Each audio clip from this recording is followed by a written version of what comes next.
जय जय श्री चैतन्य जय नित्यानंद। जय जय श्री चैतन्य जय नित्यानंद। जय अद्वैत चंद्र जय गौर भक्त वृंद। जय अद्वैत चंद्र जय गौर भक्त वृंद। जय जय श्री चैतन्य जय नित्यानंद। जय जय श्री चैतन्य जय नित्यानंद। जय अद्वैत चंद्र जय गौर भक्त वृंद।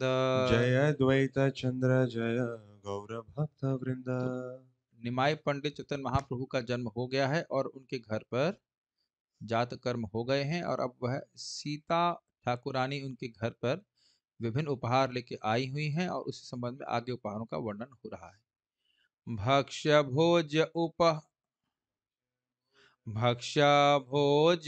उपहार संगे लैला बहुभार शची गृहे हैला उपनीत।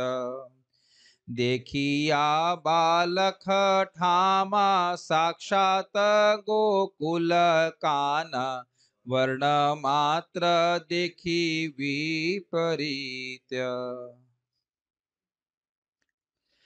जब सीता ठाकुरानी अपने साथ अनेक खाने की वस्तुएं वस्त्र तथा अन्य उपहार लेकर शची देवी घर आईं तो वे नवजात शिशु को देखकर चकित हुईं, क्योंकि उन्हें लगा कि यह शिशु साक्षात गोकुल के कृष्ण है, केवल रंग का अंतर है। भक्ष्य अर्थात भोजन और भोज्य मतलब तला हुआ भोजन। इस शब्द को यहां समझ लीजिए। भक्ष्य मतलब सामान्य भोजन और भोजन भोज्य मतलब पकौड़ी और पापड़, इस सबको कहते हैं। तो भोज्य इसका अर्थ होता है उपहार। और संगे होना चाहिए, सड़े नहीं होना चाहिए। संगे संगे मतलब साथ में। लहीला बहुभार मतलब बहुत सारे पैकेट लेके आए। क्या इतना इतना हमें लाइसेंस देना चाहिए, गलती कर सकते हैं।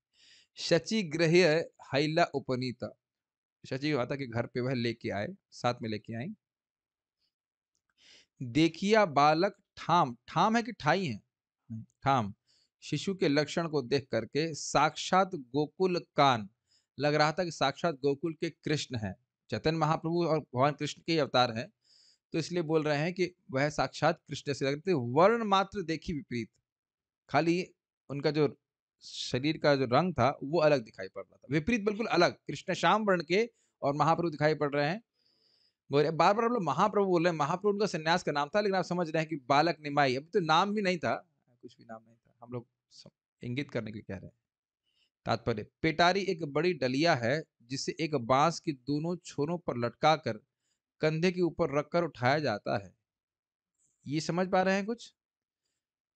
एक टोकरी रहेगी बड़ी सी, इसमें बहुत सारा सामान होगा, तो ढक देंगे कपड़े से और उसके बाद रस्सी से उसको बांध देंगे और बीच वो रॉड नहीं, बांस बांस बांस रहेगा, दो लोग उसे उठाएंगे। डिपेंड करता है कितनी भारी है। एक व्यक्ति नहीं, एक व्यक्ति पेटी नहीं उठाता है, एक व्यक्ति उठाता है। वो क्या कहते हैं उसको? गठरी कहते हैं उसको। अच्छा, दोनों तरफ भी रह सकता है। हाँ, तो वो भी उठा सकता है। ठीक है, ठीक है, ये बात सही है। जो व्यक्ति इसे, हाँ ठीक है, सही कह रहे हैं। जो हाँ सर, यहाँ पे अर्थ एक बांस के दोनों छोर पर लटका कर रखा जाता है, मतलब दो पेटी होंगी और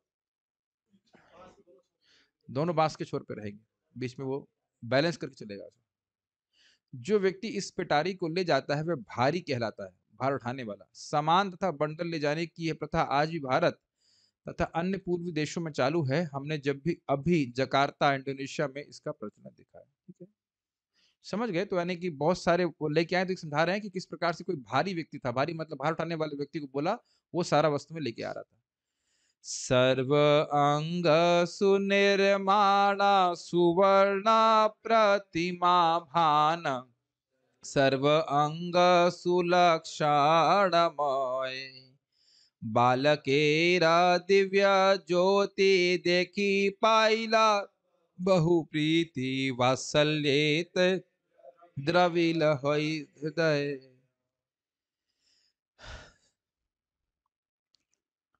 बालक के दिव्य शारीरिक तेज शुभ लक्षणों से युक्त सुगठित अंगों तथा स्वर्ण जैसे स्वरूप को देखकर सीता ठाकुरानी अत्यधिक प्रसन्न थी और अपने मातृ स्नेह के कारण उन्हें लग रहा था मानो उनका हृदय द्रवित हो उठा। सर्व अंग सुनिर्माण, भगवान के सभी अंग बहुत सुंदर रूप से निर्मित थे, अर्थात सुंदर थे। भगवान के अंग निर्मित नहीं होते हैं, लेकिन कैसे लग रहे थे? सुवर्ण प्रतिमा भान, मानो सोने की कोई मूर्ति हो उसके समान लग रहे थे।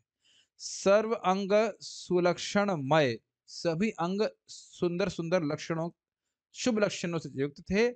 और बालक की दिव्य ज्योति, बालक शिशु के शरीर से दिव्य ज्योति निकल रही थी, उसको देख करके बहुत प्रीति और बहुत प्रीति पाइला, बहु प्रीति, बहुत उनने संतोष और वास प्राप्त किया, और वात्सल से उनके हृदय द्रवित हो गया। खाली शब्दार्थ से समझ में आ गया।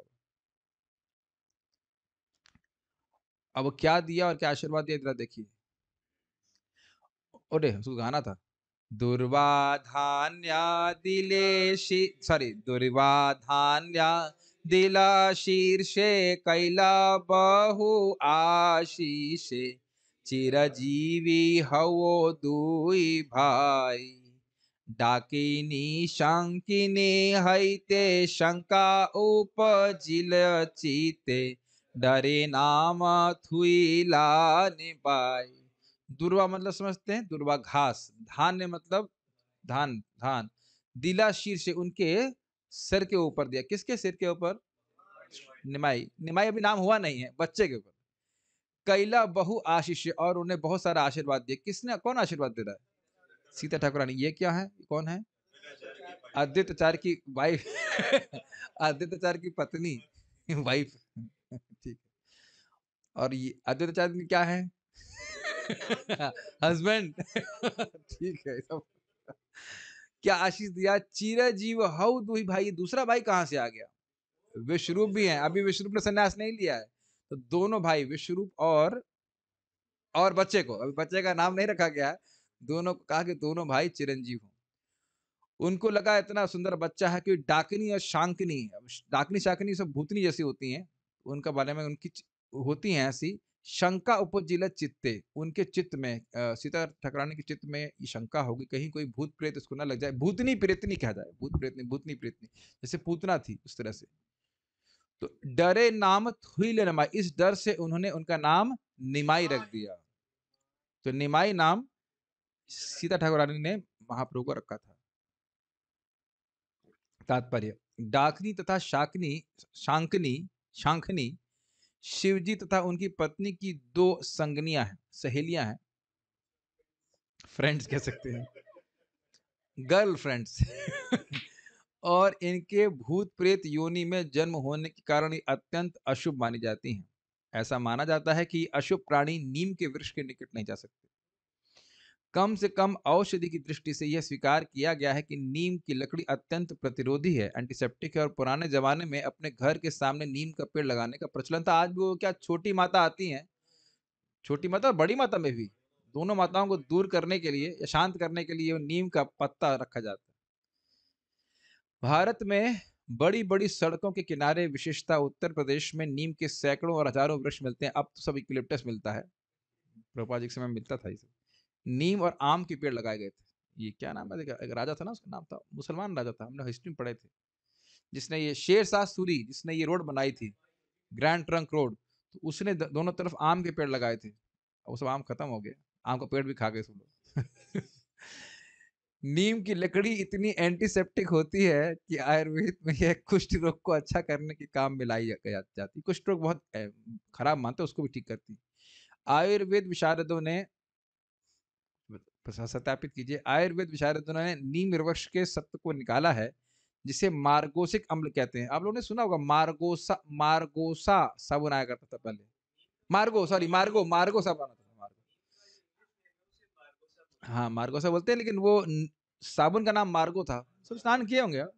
हमारे बाबा जी बहुत उसको पसंद करते थे, मार्गो से ज्यादा, कहते एकदम पवित्र कर देगा। जो भी इसका अर्थ है। नीम अनेक, हमारे गोमाता में भी ऐसे नीम का तेल बनाते हैं, उससे वो खुजली उजली की, नीम का तेल नहीं होता है, तेल तो नॉर्मल होता है, उसमें नीम का पत्ता और क्या क्या मिला मिला कर करते, खुजली दूर करने के लिए होता है। नीम अनेक कार्यों में प्रयुक्त होता है, विशेषतः नीम के दातुन से दांत साफ किए जाते थे। आज भी मैं सोच रहा था इसके बारे में कि देखिए कितना सुंदर सिस्टम, कभी आपने सोचा है ऐसा कि जो हम टूथपेस्ट यूज करते हैं, टूथब्रश यूज करते हैं, अब वो कई 100 साल तक वो डाइजेस्ट नहीं होगा, पृथ्वी में पड़ा रहेगा ना प्लास्टिक, और दातुन कितना रिसाइक्लेबल था और लोगों के दांत भी नहीं गिरते थे बहुत समय तक, बहुत मजबूत रहते हैं। हम लोग बोलते हैं लेकिन कर नहीं पाते हैं। मुझे बड़ा आलस लगता है। एक व्यक्ति बोल रहा था, क्या आप एक ही दातुन को रोज रोज करते हैं? तो उस दूसरे व्यक्ति ने बोला, तो तुम ब्रश को रोज यूज नहीं करते हो बार बार? वो भी तो झूठा हो जाता है। Point to be taken, is it not?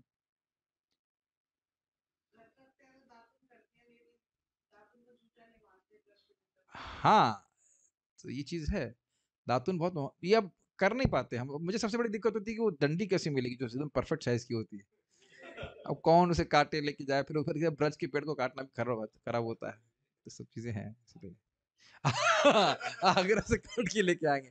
Agra में है ना वापस कॉलेज में, बेस में प्रेम कृष्ण को बोल रहा, मैसेज कर देता है। अब इनको और भी लगता है कि मंगल आरती में जाने के लिए ऐसे टाइम कम होता है 5 मिनट में तो दंत मंजन करना ही ठीक रहेगा। लेकिन है ऐसा। भारत के गांवों में लोग नीम की टहनी इस कार्य के लिए प्रयुक्त करते हैं। नीम, लेकिन हम खाली बोल रहे थे कि देखिए हमारी कितनी आवश्यकता अनावश्यक है। ऐसा हमको कुछ वजह से लगता नहीं है, लेकिन कितनी आवश्यकता, इस पे पूरी एक इंडस्ट्री चल रही है, टूथपेस्ट इंडस्ट्री। हम लोग कुछ सोचेंगे नहीं ना, 50 रुपए का 60 रुपए का आता है, लेकिन पूरी पूरी इंडस्ट्री पे चल रही है। कितने बड़े बड़े वो विज्ञापन करते हैं, और हम नहीं समझ रहे जो लोग घिसते हैं उससे उनका ऐसा दांत हो पाते हैं। आपके पास कोई इलाज है दांत साफ रखने का कुछ? ठीक है, क्लास के बाद हम पूछें। Effective, it has to be effective. दांत बाहर आ जाएंगे, वाह। अच्छे आयुर्वेदिक डॉक्टर। दांत खराब तो दांत ही बाहर कर दीजिए। गर्दन में दर्द है, गर्दन काट दीजिए। आपके दिमाग में दर्द तो नहीं है?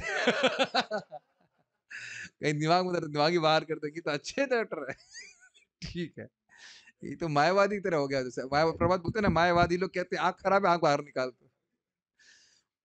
नीम वृक्ष के एंटीसेप्टिक गुणों एवं नीम वृक्ष के नीचे चैतन्य महाप्रभु का जन्म होने के कारण सीता ठाकुरानी ने उनका नाम निमाई रखा। बाद में अपनी युवावस्था में वे निमाई पंडित के नाम से विख्यात हुए। आपने शब्द तो कई बार सुना होगा, लेकिन आप देख रहे हैं कितना अफेक्शन है इसमें। निमाई पंडित, एकदम इनफॉर्मल नेम है, एकदम इनफॉर्मल नेम है। कोई फॉर्मेलिटी नहीं, ए निमाय ऐसा कुछ बोलते होंगे उनके मित्र करके, इज इट नॉट? कितना अफेक्शन से, कन्हैया, निताई, ए निताई, निमाय, ऐसे करके कितना अफेक्शन है। कभी ध्यान दिया सब कि निमाय शब्द में बड़ा अफेक्शन है। और ये वात्सल्य किसके हृदय से उदित हुआ है? सीता ठाकुरानी के हृदय में वात्सल्य उदित हो रहा था, जो आपने देखा, इसीलिए बड़े प्रेम से निमाय शब्द कहा गया। वे निमाई पंडित के नाम से विख्यात हुए और आसपास के गांवों में इसी नाम से जाने जाते थे। यद्यपि उनका असली नाम विश्वंभर था। और देखिए, विश्वंभर नाम से महाप्रभु को आप भी इस कौम में बहुत कम जानते होंगे। कदाचित विश्वंभर नाम ले ले तो थोड़ा सोचना पड़ेगा, प्रोसेस करना पड़ेगा, भाई किसका नाम है। कृष्ण नाम लेते एकदम से नाम कृष्ण का था, कन्हैया याद आता है, महाप्रभु हाँ याद आता है, निमाई पंडित भी आ जाता है, लेकिन विश्वंभर नाम भी इतना प्रचलित नहीं है इसका। वात्सल्य का कुछ विशेष स्थान। पुत्र माता स्नान दीने दिला वस्त्र विभूषणे, पुत्र सह मिशेरा सम्मानी, शची मिश्रेर पूजालया, मन ते हरिष हैया, घर आईला सीता ठाकुरानी। जिस दिन माता तथा बालक ने स्नान किया और प्रसूति घर को छोड़ा, अर्थात सूतक जब समाप्त हुआ, सूतक समाप्त होना बोलेंगे, क्या बोलेंगे, हाँ, उस दिन सीता ठाकुरानी ने उन्हें सभी तरह के गहने और वस्त्र दिए। किसको? शची माता को और निमाई को, और जगन्नाथ मिश्र को भी सम्मानित किया। तत्पश्चात सीता ठाकुरानी भी माता शची देवी और जगन्नाथ मिश्र द्वारा समादृत होकर अपने मन में अत्यधिक प्रसन्न हुई और फिर अपने घर लौट आई। तात्पर्य, बालक के जन्म के 5वें दिन तथा 9वें दिन भी माता को गंगा में या किसी अन्य तीर्थ स्थान में स्नान कराया जाता है। यह निष्क्रामण अर्थात प्रसूति घर से बाहर आने का संस्कार है। निष्क्रमण कह सकते हैं, इसका अर्थ क्या कहेंगे इसको, सुचिता कह लेंगे। हाँ, आजकल अस्पताल ही प्रसूति गृह होता है, होना चाहिए, किंतु पुराने जमाने में हर सम्मानित घर में प्रसूति के लिए एक कमरा सुरक्षित रखा जाता था, जहां बालक जन्म लेते थे और बालक के जन्म के 9वें दिन बालक तथा माता को प्रसूति गृह से निकाल कर साधारण कमरों में ले जाया जाता था। अब आजकल तो सब व्यवस्था कुछ है नहीं, अस्पताल है ही, घर बनाने की क्या जरूरत है, वैसे भी घर छोटा है, 2 BHK 3 BHK में कहाँ से एक छोटा सा रूम रखेंगे, फिर बाथरूम में भी जरूर देना पड़ेगा ना, क्या करेंगे पता नहीं, लेकिन वहां तो 10 दिन नहीं रह सकते। तो इसलिए वो सब संभव नहीं है। इसे निष्क्रामण संस्कार कहते हैं। देखिए ये भी संस्कार है, 10 शुद्धिकरण संस्कारों में निष्क्रामण संस्कार भी एक है। पहले देखिए, अब तो अगर कोई कहा जाए संस्कार तो कर भी तो नहीं सकते, इसीलिए एक ही संस्कार है, हरे कृष्णा कृष्णा कृष्णा हरे हरे, हरे राम राम राम हरे। और मानो अस्पताल में एक आपने रूम बुक कर भी दे तो 10 दिन में तो बैंड बजाएगा कि नहीं। 3,000 रुपए कम से कम आजकल, पता नहीं 3,000 रुपए का रूम होता है कितना, 10,000 रुपए के रूम अस्पताल का। कह रहे ने अडॉप्ट कर लेंगे तो नया बच्चा मिल जाएगा। लेकिन उसका निष्क्रमण संस्कार नहीं हुआ है ना। लेकिन मान लो किसी को जेन्युइन बच्चा चाहिए तो रेंट लेकर के बड़ा दिक्कत, हाँ एक रह सकते हैं रूम पे रेंट, लेकिन फिर भी वो बाहर आना पड़ेगा। चलो हमें क्या करना है, नॉट, हमने बच्चे पैदा करने हैं प्रीचिंग करके, उसमें कोई वो अपने आप ही निष्क्रमण हो जाता है, ठीक है। क्या करना, शादी करनी है आपको, क्या टेंशन, जिसको करनी है वो टेंशन ले। उन्हें कोई टेंशन नहीं तो हमें क्यों टेंशन। पहले विशेष रूप से बंगाल में उच्च कुलों में बालक के जन्म के बाद 4 महीने तक सूतक का पालन किया जाता था। 4 महीने बाद माता को सूर्योदय का दर्शन करने दिया जाता था। बाद में उच्च वर्गों में ब्राह्मण, क्षत्रिय तथा वैश्य जातियों में यह अवधि घटाकर 21 दिन कर दी गई। धर्म को अपने हिसाब से चेंज कर दे रहे, अट्यून कर दे रहे, और शूद्रों के लिए यह 1 माह रखी गई। कर्ता भजा तथा सतीमा जातियों में माता तथा बच्चे का सूतक अवधि के तुरंत बाद शुद्धिकरण किया जाता था, जिसमें संकीर्तन में मिठाई के छोटे छोटे टुकड़े फेंके जाते थे, इसे हरिनुट कहते हैं। सीता ठाकुरानी ने शची माता तथा बालक एवं जगन्नाथ मिश्र को सम्मानित किया। इसी प्रकार जब सीता ठाकुरानी घर लौटने लगी तो शची माता तथा जगन्नाथ मिश्र ने भी उनका सम्मान किया। बंगाल के सम्मानित परिवारों में ऐसी प्रथा थी। तो ये सूतक के बाद वाले कार्यों को बता रहे हैं। एछे शची जगन्नाथ पुत्र पाइया लक्ष्मीनाथ, पूर्ण हैया सकल वांछित, धन धान्य भरे घर लोकमान्य कलेवर, दिने दिने हय आनंदित। ऐसे शची जगन्नाथ, इस प्रकार की शची, ऐसे मतलब सची यही हो ना, इस प्रकार, हाँ इस प्रकार सची शची माता और जगन्नाथ पुत्र पाया लक्ष्मीनाथ, लक्ष्मीपति भगवान कृष्ण को अपने पुत्र के रूप में पाकर पूर्ण हैला सकल वांछित, उनकी सारी इच्छाएं पूर्ण हो गई, ऐसा मतलब संतुष्ट हो गए। धन धान्य भरे घर, उनका घर धन और धान्य से भर गया। लोकमान्य कलेवर, ये क्या अर्थ है लोकमान्य का? कलेवर सभी लोगों को प्यार लगने वाला देह, पता नहीं क्या अर्थ है। दीने दीने हो आनंदित, देखते हैं आगे किसका अर्थ क्या है। इस प्रकार लक्ष्मी पति को पुत्र रूप में पाकर माता शची देवी तथा जगन्नाथ मिश्र की सारी मनोकामनाएं पूरी हो गईं। उनका घर सदैव धन धान्य से भरा रहने लगा और वे जो जो श्री चैतन्य के प्यारे शरीर को देखते दिन प्रतिदिन उनका आनंद बढ़ता जाता है। अच्छा, तो ये जो लोकमान्य कलेवर है वो किसके लिए है? श्रीमन चैतन्य महाप्रभु के लिए। उनका शरीर बढ़ रहा था, जो जो वह कैसा शरीर था, जो सभी को प्रिय लगने वाला था, तो इससे उनका आनंद बढ़ रहा था। किसका आनंद? सच्ची माता जगन्नाथ का। उधर आप परीक्षित महाराज के बारे में याद कर सकते हैं, वह भी दिन प्रतिदिन इस प्रकार से बढ़ रहे थे अपने माता पिता के संरक्षण में।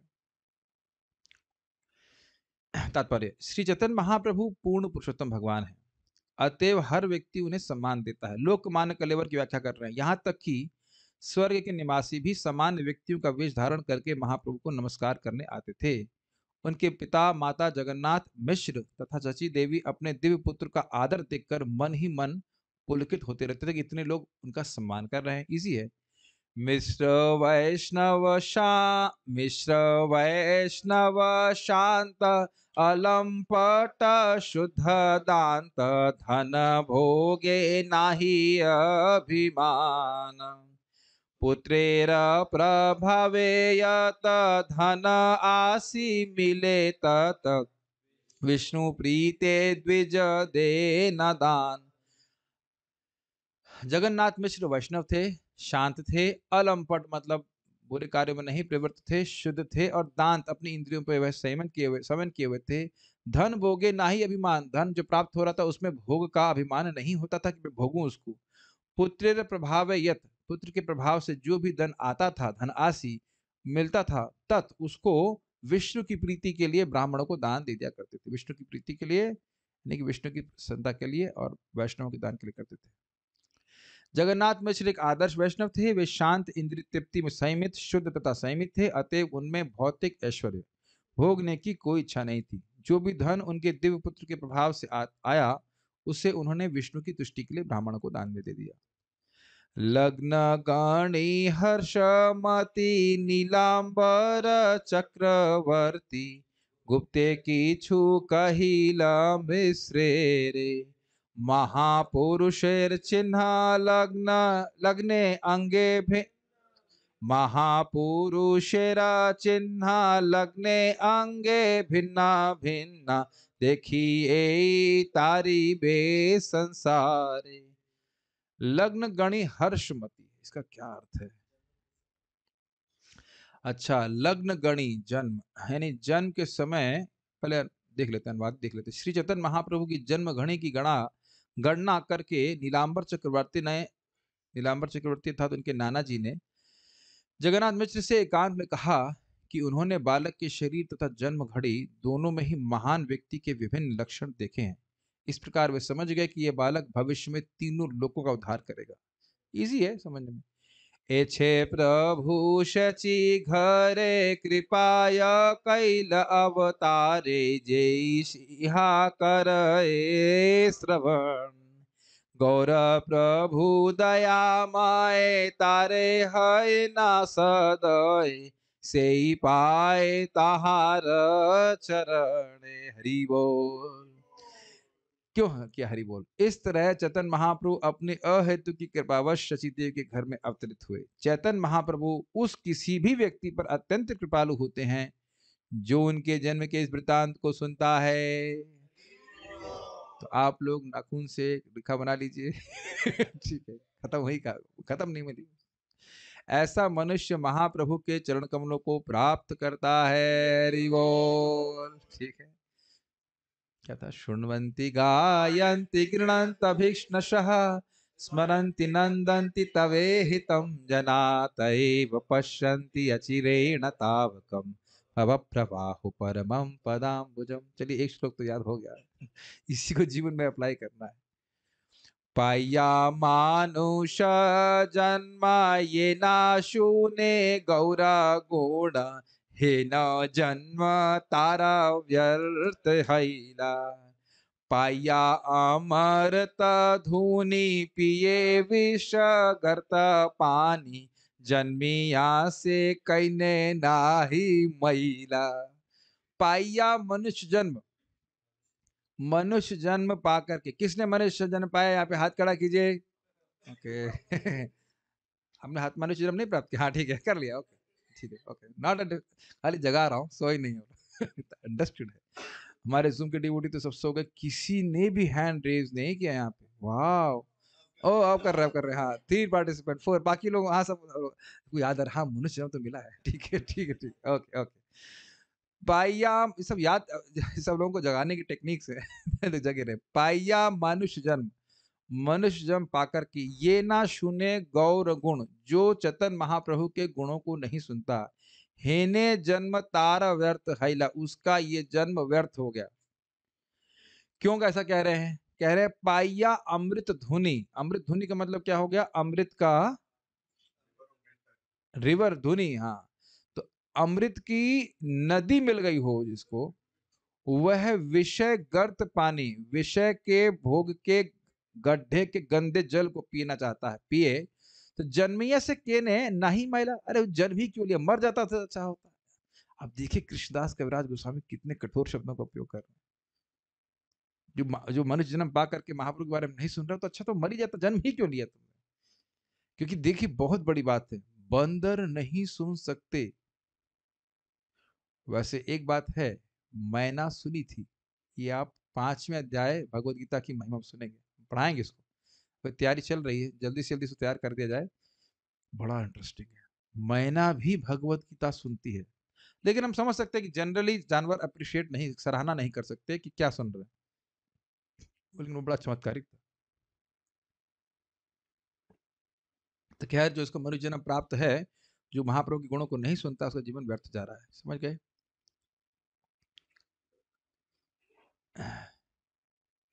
तात्पर्य, इस संदर्भ में श्रीमद प्रबोधानंद सरस्वती, इनकी समाधि यहीं पे है। ये गोपाल भट्ट को नहीं, किसके थे ये? गोपाल भट्ट गोस्वामी के अंकल थे ना?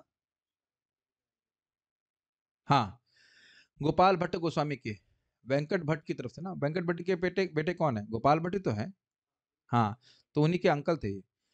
इस संदर्भ में श्रीमद प्रबोधानंद सरस्वती ने चैतन्य चंद्रामृत नामक ग्रंथ में निम्नलिखित श्लोकों की रचना की है। अचैतन्यम इदम विश्वम यदि चैतन्यमीश्वरम न विदु सर्वशास्त्राज्ञा हि अपि भ्राम्यति ते जनः। यह भौतिक संसार कृष्ण भावनामृत विहीन है। अचैतन्यम इदम विश्वम, इदम विश्वम अचैतन्यम, कृष्ण भावना का मृत नहीं है। श्री चैतन्य महाप्रभु साक्षात कृष्ण भावनामृत हैं। यदि चैतन्यम ईश्वरम, अतएव यदि कोई विद्वान या विज्ञानी श्री चैतन्य महाप्रभु को नहीं समझता, तो समझिए कि वह जगत में व्यर्थ भटक रहा है, उसकी मुक्ति होगी नहीं। कहने का आशय है, प्रसारित महाप्रेमा पीयूष रस सागरे चैतन्य चंद्र प्रकटे यो दीनो दीन एव सह। जो व्यक्ति श्री चैतन्य महाप्रभु के संप्रदाय के उफनते, उफन राजा दूध उफनता इस प्रकार से, उफनते भक्ति रूपी अमृत का लाभ नहीं उठाता है, वह निश्चित रूप से सर्वाधिक दरिद्र है। प्रबोधानंद सरस्वती के वक्तव्य है। अवतीर्णे गौड़ चंद्रे विस्तीर्णे प्रेम सागरे सुप्रकाशित रत्नौघे यो दीनो दीन एव सह। श्री चैतन्य महाप्रभु का अवतरण अमृत के विस्तीर्ण सागर के समान है। बहुत बड़ा सागर हो अमृत का, उसके समान है। जो व्यक्ति सागर के भीतर से बहुमूल्य रत्न नहीं बिनता, पीनता मतलब लाता नहीं है, वह निश्चय ही दरिद्रों में अति दरिद्र। अर्थात महाप्रभु के आंदोलन में सम्मिलित नहीं होता, कृष्ण भावना को स्वीकार नहीं करता, तो बेचारा बहुत गरीब है। इसी प्रकार श्रीमद् भागवत 2:3, 19, 20, 23 में कहा गया है। आहा, वाह वाह वाह वाह वाह वाह वाह वाह, क्या श्लोक है! एकदम क्या कहते हैं, हॉट ऑफ द केक, क्या बोलते हैं, हॉट ऑफ द, एकदम बहुत अच्छा केक, बहुत एक बोलते हैं हॉट ऑफ द मील, ऐसे कुछ बोलते, एकदम एकदम बहुत बढ़िया, बर्निंग श्लोक, बहुत सुंदर श्लोक। श्वविड्वराहोष्ठ खरहै संस्तुतः पुरुषः पशुः न यत् कर्णपथोपेतो जातु नामा कदाग्रजः बिले बिले बिलेबतोरुक्रम विक्रमान्ये न शृण्वतः कर्णपुटे नरस्य जीवासति दार्दुर्कैव सूता न चोपगायाति उद्गाय गाथाः श्वविड, अच्छा, जीवच्छवो भागवतांग जीवच्छवो भागवतांकितरेणुं न जातु मर्योभिलभेत, न जातु मर्त्योभिलभेत यस्तु श्री विष्णु पद्मा पद्या मनुजस्तुलस्या श्वसंछवो यस्तु न वेद गंधम। संस्कृत ठीक नहीं, तो इसलिए हम संस्कृत से नहीं समझा पाएंगे। जिस व्यक्ति का कृष्ण भावना से कोई संबंध नहीं है, वह तथाकथित मानव समाज में कितना ही महान पुरुष क्यों न हो, वस्तुतः वह एक बड़े पशु से अधिक कुछ नहीं है। ऐसे बड़े बड़े पशुओं की प्रशंसा सामान्यतः कुत्ते, सुअर, ऊंट तथा गधे जैसे अन्य पशु करते हैं। इस पे तो एक श्लोक हो, मतलब उसके तो आज का शाम को श्लोक इन्हीं पे होना चाहिए, बड़ा सुंदर है। क्यों करते हैं? सुअर का क्या था, सुअर मल खाता है, ऊंट कांटे चबाता है और उसमें खून निकलता है, तो उससे अपना ही खून का स्वाद लेता है। कुत्ते का क्या उठता है, हाँ भौंकता है, और गधा रेंकता है, सोचता है मैं बहुत अच्छा बोल रहा हूं। तो ये सब स्थिति है। इन सब का तो मतलब ये श्लोक तो बहुत जल्दी आने चाहिए, बहुत अच्छे श्लोक है, खूब धोया है। तो ऐसे ही लोगों की प्रशंसा करते हैं। प्रभुपाद जी बहुत सुंदर फोटो बनवाए हैं। एक मतलब कोई लीडर है, उसके सुअर का सर, सुअर ऊपर सुअर का सर है, और जो चेला है जो महिमा बोल रहा है, उसके ऊपर ऊंट का सर है। मतलब कुत्ते, सुअर, ऊंट और गधे जैसे पशु, जैसे लोग, ऐसे ही पशुओं की बहुत अच्छे से प्रशंसा करते हैं कि गधा, एक गधा दूसरे कहता तुम कितना अच्छा गाते हो, कितनी अच्छी फिलॉसफी बोलते हो। मतलब वो कुछ फिलॉसफी गधे के डिग्री जैसी है, भगवान के अनुगत्य में नहीं है, परंपरा में नहीं है, अंट संट कुछ बोल रहा है, लेकिन फिर वाह वाह गुरु जी बहुत अच्छा बोल रहे हैं, बहुत अच्छा बोल रहे हैं, ऐसे गुरु जी आप भगवान है क्या, तुम्हारा क्या रियलाइजेशन, गुरु जी मुझे तो आप साक्षात परम ब्रह्म दिखाई पड़ रहे हैं, आपका रियलाइजेशन गलत हो ही नहीं सकता है। तो अब इस तरह की बातें गधे के डिग्री जैसी हुई ना, एक गधा दूसरे से बातें कर रहा है इस प्रकार। जो व्यक्ति अपने कानों से पूर्ण पुरुषोत्तम भगवान के विषय में श्रवण नहीं करता, उसके कान के छेद किसी खेत में बने बिल के समान मानने चाहिए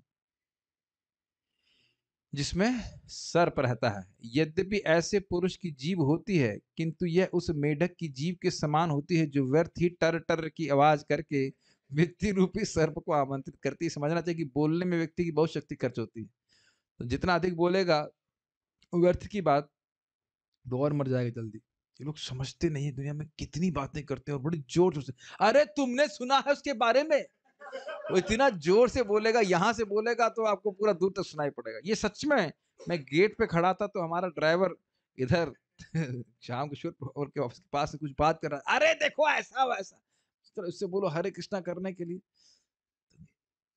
अब बुरा मत मानिएगा, प्राय माता जी लोग जो भक्त नहीं है, उनको पंचायत करने के लिए बोलिए तो इतना जोर की पंचायत करेंगे कि लाउड स्पीकर की जरूरत नहीं है। और आप उनको कदाचित बोल दीजिए कि हरे कृष्ण मंत्र जपो या कीर्तन में कुछ बोलिए, तो एकदम ऐसा होने लग रहा है कि जान ही निकाल दी किसी ने। बहुत कठिन हो जाता है, मुझे लगता है इसमें एनर्जी क्यों लगाए बोलने में। बहुत।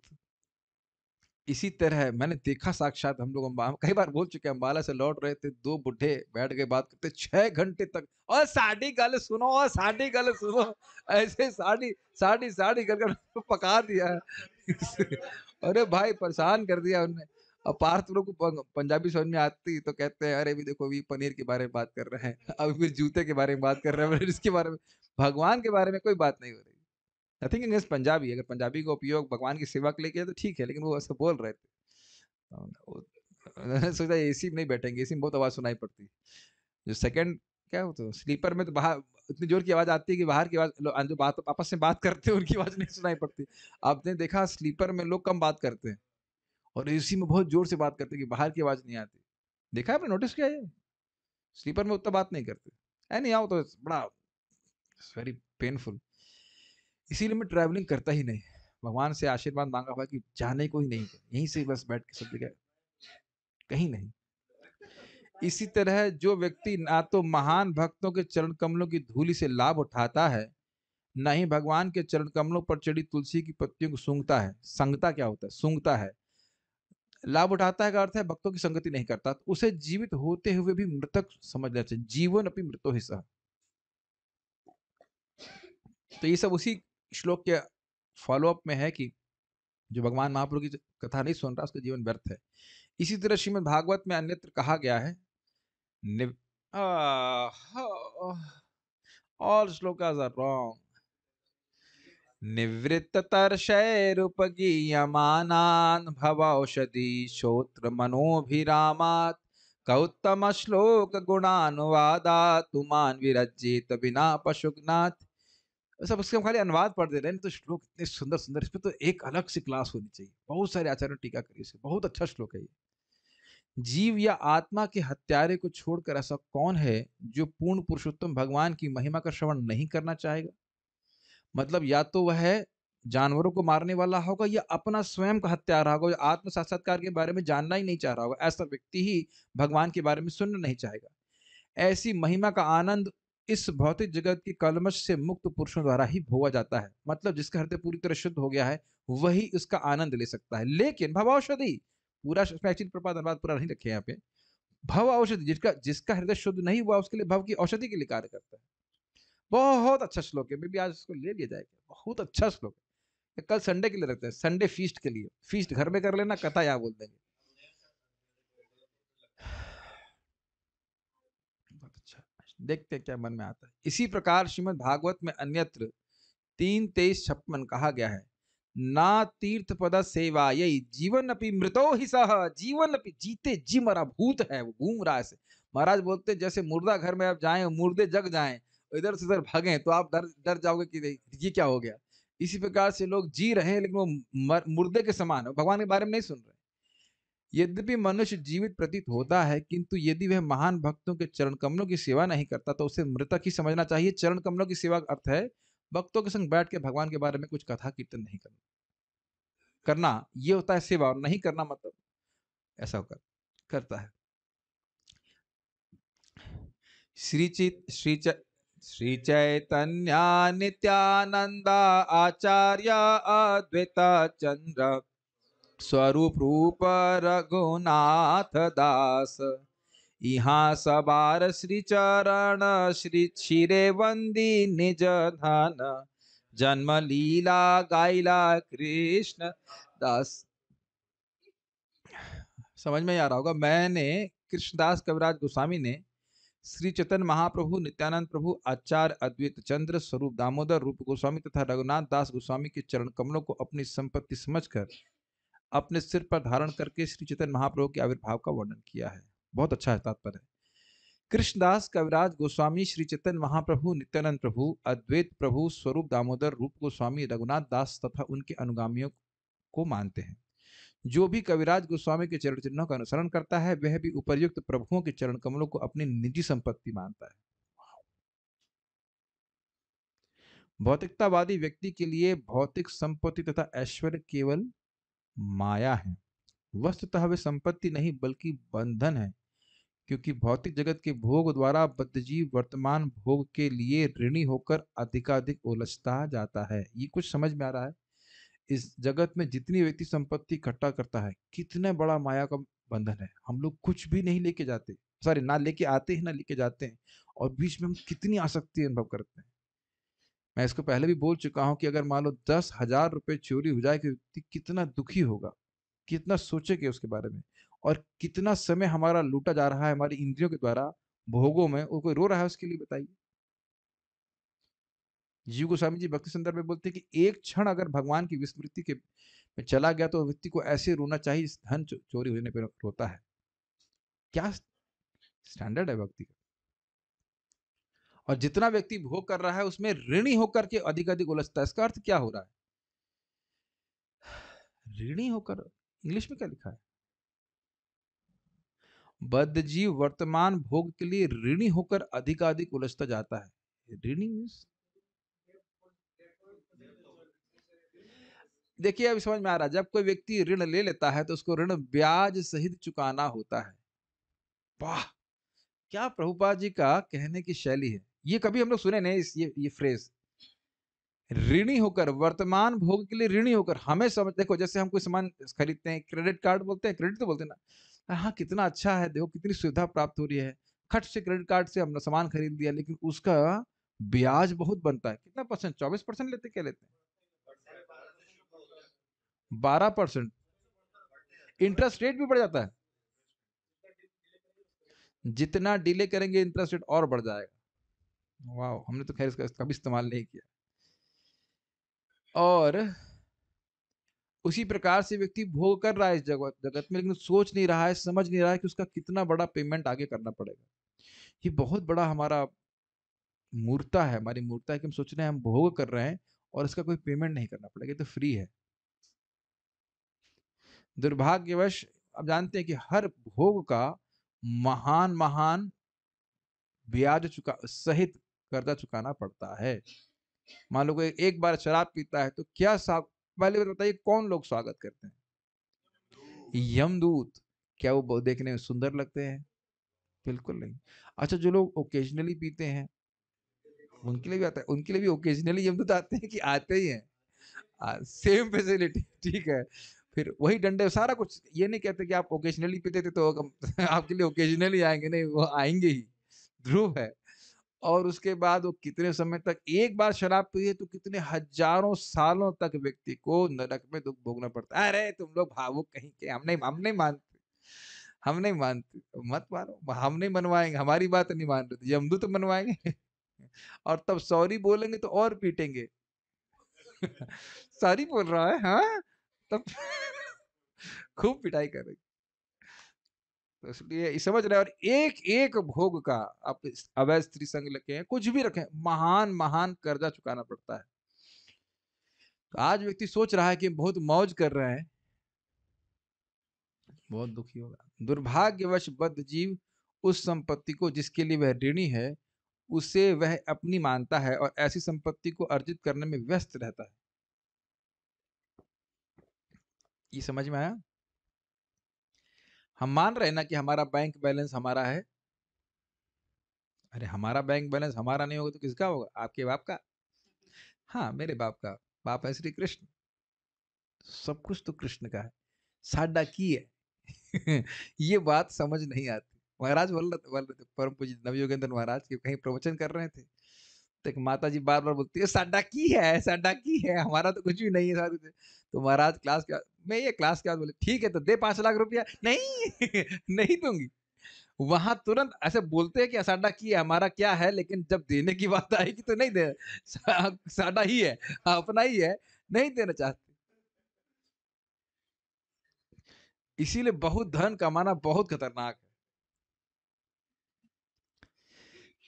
किंतु एक भक्त ऐसी संपत्ति को असली न मानकर भौतिक जगत का बंधन मानता है। यदि किसी भक्त पर भगवान कृष्ण अत्यधिक प्रसन्न हो जाते हैं तो वे उसकी सारी भौतिक संपत्ति छीन लेते हैं, जैसे कि श्रीमद् भागवत में भगवान कृष्ण कहते हैं, यस्याहम अनुगृह्णामि हरिष्ये तद्धनम शनैः। भक्त पर विशेष कृपा दिखलाने के लिए मैं उसकी सारी भौतिक संपत्ति छीन लेता हूँ। तो अब इसका अर्थ क्या है? इसका अर्थ देखिए ये है कि जब वो भौतिक संपत्ति भगवान की भक्ति में बाधा दे रही होती है, तो भगवान छीन लेते हैं। ऐसा नहीं कि भगवान भक्तों को भूखा मार रहे होते। ऐसा कहीं इतिहास में नहीं सुन रहे हैं कि भगवान के भक्तों को खाने को नहीं मिल रहा है, मर रहे हो। ऐसा युधिष्ठिर महाराज जंगल में गए कि नहीं गए? कि भूखे मरे कभी? कभी नहीं, खाने के लिए व्यवस्था रहती थी। तो ये बात नहीं है। मेन हमारा धन है भगवान की भक्ति, ये बात समझना होगा। इसी प्रकार नरोत्तम दास ठाकुर कहते हैं, धन मोरा नित्यानंद राधा कृष्ण श्री चरण से मोर प्राण धन। अरे ऐसे नहीं गाते हैं, फिर भी मेरा असली धन तो नित्यानंद प्रभु तथा श्री राधा और कृष्ण के चरण कमल हैं। वे आगे और कहते हैं, हे प्रभु मुझे ये ऐश्वर्य प्रदान करें। मैं तो आपके चरण कमलों को ही अपनी संपत्ति के रूप में चाहता हूँ और कुछ भी नहीं चाहता। श्री नरोत्तम दास ठाकुर ने कई स्थानों पर कहा है कि उनकी असली संपत्ति तो राधा तथा कृष्ण के चरण कमल है। राधा कृष्णा प्राण मोरा जुगल किशोर जीवने मरणे गति और नाही मोर राधा कृष्ण प्राण मोर जीवन किशोरा। ये सब नरोत्तम दास ठाकुर जी ने भजन गाया है। और आप सोच लीजिए ना कि सारा धन संपत्ति है लेकिन नाम में कोई रुचि नहीं है, कथा कोई रुचि नहीं, तो जीवन कैसा सूखा बीतेगा। अपने ही जीवन में देख लीजिए, कदाचित किसी को मॉर्निंग प्रणाम ना करने को मिला इस समय भी, है कि नहीं? कितना जीवन खराब। तो चीज मान लीजिए किसी कारणवश आप सुबह 10 बजे उठते हैं, वाह what a blissful day is it not? सोचना भी नहीं चाहेगा, मैं समझ रहा हूँ भक्त लोग, है कि नहीं? बीमारी के कारण व्यक्ति को कदाचित देर में उठना पड़े, कितना अरे ये तो मैं समझ रहा हूँ कि भक्तों के चित्त में भी नहीं आता होगा कि कल सुबह हम 10 बजे उठेंगे। 10 बजे बहुत कष्ट, बहुत दिक्कत होती है ना, शरीर में कुछ कष्ट हो जाए, आपको देर में उठना पड़े, बहुत खराब लगता है। मतलब अगर महीने 2 महीने 3 महीने भी आपने साधना अच्छे से कर लिया, अब 8 बजे 9 बजे नहीं उठ सकेंगे, मैं नहीं मान रहा कैसे उठ सकता, लेकिन नियम से किया। हम तो अपने ग्रुप में भक्तों को देख रहे हैं, अब 2 बजे उठना शुरू कर दिए। आज मैं जब सुबह जल्दी उठा, देखा लोग 2 बजे उठ रहे हैं, कुछ लोग 2 बजे सो रहे हैं। ये समझ नहीं आता कौन सो रहा है कौन जाग रहा है, लेकिन लोग अपना सब चेक कर रहे थे टेलीग्राम वगैरह। 2 बजे अब भी नए नए भक्त हैं, 1 सवा साल भी नहीं हुआ और इतना उत्साह कि 3 बजे उठ रहे हैं, 2:30 बजे उठ रहे हैं ऐसे करके। ठीक, ये क्या कोई सामान्य व्यक्ति करने वाला था? वो भी भगवान की भक्ति के लिए, कभी नहीं करने वाला था। ये दिखाता है कि कितना रुचि अभी भी भगवान की भक्ति में है। तो अब सोचिए नरोत्तम दास ठाकुर जी को कैसा लगता होगा। दुर्भाग्यवश हम लोग नकली संपत्ति में रुचि दिखलाते हैं और अपनी असली संपत्ति की ओर ध्यान नहीं देते। अधन्य यतन करी धन त्यागुन, ये हमने कभी भजन गाया नहीं। गोरा पहू न भजिया मैनू, अधने जतन करी धन त्यागिनु, गोरा पहू न भजिया मैनू। ऐसे करके भजन है, पंजाबी नहीं है, ये बंगाली है।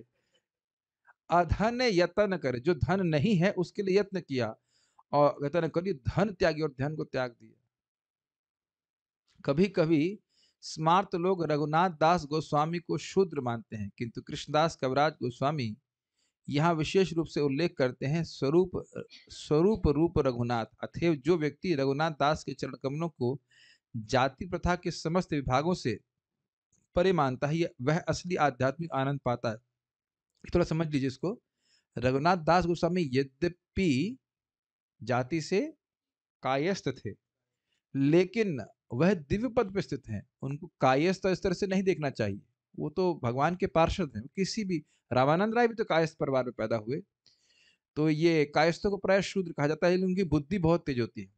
कायस्थों की प्राय बुद्धि बहुत तेज होती है। इसका कारण क्या है मैं नहीं बता सकता, हमारे यहाँ पे बताया जाता था इस प्रकार से। तो ये कायस्थ और ब्राह्मण, ये जाति का भक्ति से कोई संबंध नहीं है, ये समझ लीजिएगा। शरीर का भक्ति से कोई संबंध नहीं, उपाधि का भक्ति से कोई संबंध नहीं है। लेकिन जो व्यक्ति भगवान की तत्व को जानता है वह भगवान की भक्ति से युक्त कहा जाता है। तो इस प्रकार से जो व्यक्ति, अब देखिए रघुनाथ दास गोस्वामी पे भी जाति प्रथा कोई अप्लाई करे तो उसकी बुद्धि में कितने बल पड़े होंगे। 3 दिन में जो व्यक्ति एक बार मट्ठा पी रहे हैं, केवल मट्ठा पी रहे हैं 3 दिन में एक बार मट्ठा पीने से तो काफी इंटरप्रिटेशन हो जाएंगे। खिचड़ी भी खा रहे हैं, पराठा भी खा रहे हैं, और 3 दिन में एक बार मट्ठा पी रहे हैं, नहीं। 3 दिन में केवल एक, क्या कहते हैं, दोना, 3 दोना कि 1 दोना, 1 दोना मट्ठा पीना। उसके बाद भी ये सोचना कि हम इंद्रिय तृप्ति में कितना समय व्यर्थ कर रहे हैं। अब it is beyond any understand comprehension. और उनके ऊपर ये आरोप लगा रहे हैं कि वो कायस्थ थे। बताइए क्या दुर्गति को प्राप्त होगा व्यक्ति। ये बहुत बड़ा अपराध होता है जब वैष्णव को हम जाति बुद्धि से देखें। तो ऐसे ना समझकर उनको दिव्य मानता है तो आनंद को प्राप्त करेगा। इस प्रकार श्री चैतन्य चरितामृत आदि लीला के 13वें अध्याय का भक्ति विधान तात्पर्य पूर्ण हुआ, जिसमें श्री चैतन्य महाप्रभु के अवतरण का वर्णन हुआ है। आगे उनके बाल लीला का वर्णन होगा, बहुत रोचक है, और उसमें बहुत सारी नटखट लीलाएं भी महाप्रभु की हैं, उसको हम श्रवण करेंगे। श्री चैतन्य चरितामृत की जय, श्रील प्रभुपाद की जय, निताई गौर प्रेमानंदे।